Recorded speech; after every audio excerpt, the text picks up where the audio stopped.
Welcome to Kevis Films and Home Theater. How do you buy your 4K movies and save money at the same time?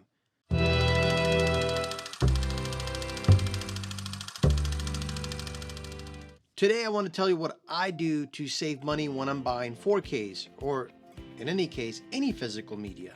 I like to collect, if you look behind me, the top shelf is the 4K collection. Below that is the Blu-ray collection. As the year started and I was able to upgrade to the Epson LS12000, I was able to appreciate HDR a lot more. Now that I can actually get a lot more pop on brightness, HDR doesn't look as dark as it used to on my last projector, the SM4010. So I've moved to trying to collect as many 4Ks as I can. Ideally, if they are 4K transfer from an original negative, even better. But sometimes you do get, even if it's an upscale transfer, you do get the advantage of HDR, which again looks really, really good on my projector, from my projector on my screen. That being said, I don't buy 4K movies when they come out. I take my time. Maybe once or twice have I bought something that I really wanted to get that I've been waiting for a long time. An example would be the movie, I'm a huge fan of the movie Speed from 1994 with Keanu Reeves, and I was excited when they announced they were going to come out with the 4K restoration 4K Blu-ray movie, and I did pay the $30 for the first week release when that came out. But for the most part, I don't pay that money. What I do is most of what I buy from Amazon. And as I browse through the movies that I do want to eventually own or collect or have with my collection, is I create a wish list of films. So I've got my own Kevis movies wish list that keeps up with all the movies that I want to get at some point. As I transfer them there, I don't buy anything just from impulse. I'm able to kind of track where it's trending in pricing. I'm able to look at my list and see if anything's on sale, how much it probably has dropped since last time I added, and I'll probably go back every other week or so and look at my list and just kind of stay up to date on where any of the movies that I want is. Now, here's the thing. One thing that I do, maybe different than you guys do, is when I upload a movie that I want to get into my wish list as a 4K, one thing that I'm always looking at, does this film have a used copy? Sometimes people will buy a film, decide that they didn't want it, sometimes not even open it. The shrink wrap is still on the actual case. They'll return it. And you'll see Amazon go ahead, say something that might be $25 brand new, maybe $30. You might be able to get it for maybe $21, $22 used. When you actually get it and buy it and it comes to you, it actually looks like no one's ever touched it before. Now, you don't get this with all movies that you buy used. Some of them actually really are used, but they're really good condition. It'll tell you whether it's used like new or in good condition, or maybe the case may need some help. Usually, in this case, if it's something not in a great condition, the case may be damaged or the artwork, something may be wrong with it, but the actual disc, you still watch it and you're able to enjoy it. So I save a lot of money by buying used and waiting to see when movies are used.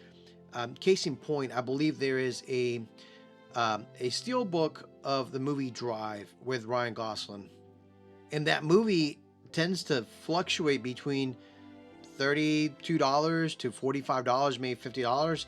Now, just recently they did have a used version for $25. Again, it barely, basically new, looks like it would be. So again, it's a good deal, and I may pull the trigger now, or I may wait later until there's other sales.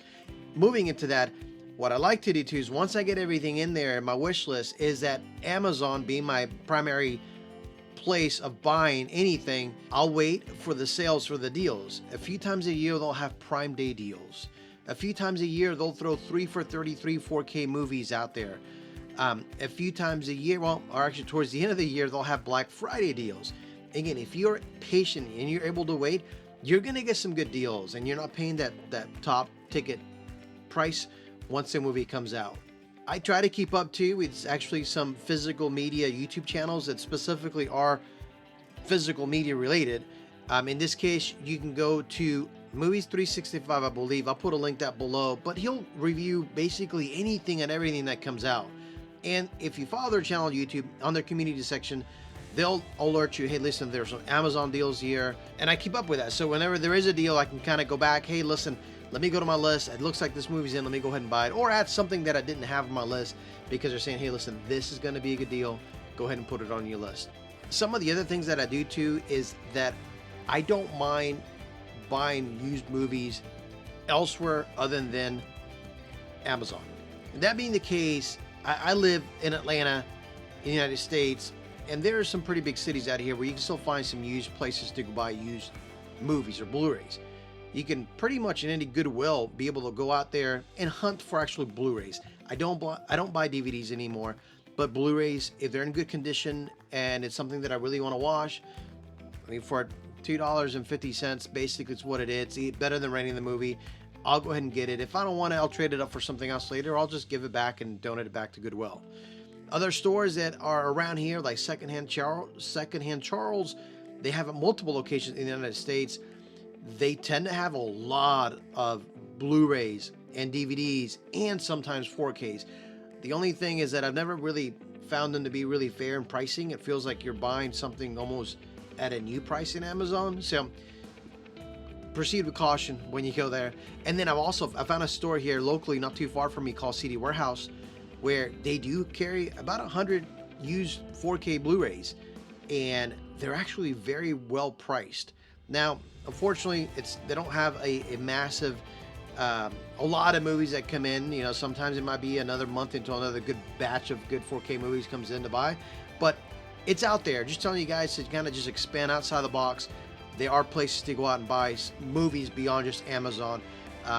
Walmart here in the United States also carries a lot of movies online, and sometimes you can get really good used price DVDs there too, or Blu-rays as well. So anyways, I just wanted to tell you guys what I do. I don't know what you do. I'd love to learn to see what is it that you do when you're buying your movies. Do you actually just buy them right when they come out? Do you wait a little bit? Do you wait for the actual sales later on in the year? There are a lot of boutique labels out there that will release their movies, and those films they're not cheap. So they're hard to find cheaper. In this case, whether they're Arrow, whether they're Criterion, whether they're Kino Lorber, sometimes you can get some good deals on them, but for the most part, they're a lot more expensive. So I'm just curious to see, what do you guys do? Again, this is a very short little video. Hopefully you enjoy this. Hopefully it helps you out. Hopefully it makes you want to wait a little bit longer before you buy your movie, so you can actually get a good deal for it. And if you're not already a subscriber to the channel, please subscribe, like this video.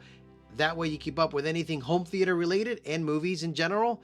And appreciate your time. Thank you very much. And we will see you in the next one. Thank you.